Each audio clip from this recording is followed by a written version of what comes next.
Pretty good. Yeah, my name is Miguel Fernandez. I am an MFT trainee under the licensure and supervision of Jessica Jackson. Alright, so just want to give you a heads up. Our session today is being recorded, but if at any point in time where you feel uncomfortable or you want me to turn the camera off, don't hesitate to let me know. This is your session, you are in charge. Okay. Sound cool? Sounds good. Alright, and then before we move forward, I do need to let you know that I am a mandated reporter. And so what that means is if I feel that there are any instances of self-harm, elderly abuse, or dependent adult abuse, or child abuse, I'm legally obligated to report it. Okay.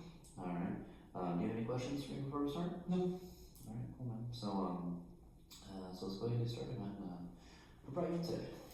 Well, I've been dealing a lot with grief lately.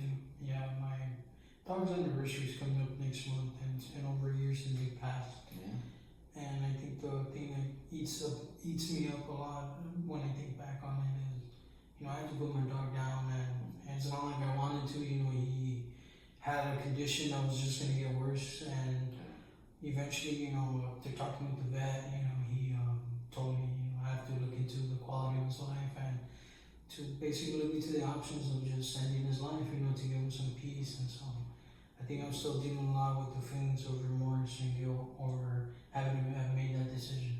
And, being there in his last breaths wasn't easy for me. Yeah. And, I feel like when he passed away, part of my own childhood went with him too. Yeah. And that's kind of what I've been dealing with. Wow. Wow, man. Yeah. You said you feel a lot of remorse and guilt, and that a part of your childhood, went with him. Can you elaborate more? Yeah, man. I've had him since I was probably like 15, 16. So many years. Yeah, a lot of years ago. And I feel like, my childhood went with him because I had a lot of good memories with him. We had a lot of good adventures together, and I miss that. His presence at home is very much missed. It just doesn't feel the same with him no more. I used to sleep with my dog, or he would go sleep with my mom, and just having his presence there, and it's noticeable that he's gone. Yeah. And for me, I've just always been very good with animals and with kids, and it's something that I've always had growing up. I don't know, maybe it's my own inner child that connects with them, but that's something that I've always kind of had. Yeah. How old is that inner child that you could connect with him? To be honest, I think my inner child part stood at the age when I lost my father, which is around like almost 12, 13. And, feel like grief has been a theme in my life that had to be replayed over and over. And, as much as you go through with it never gets easier to deal with. And, I do my best to try to reason with myself and maybe like looking at the spiritual aspect, right? Yeah. Since a lot of us, in Mexican community, we honor and we cherish our ancestors, right? And,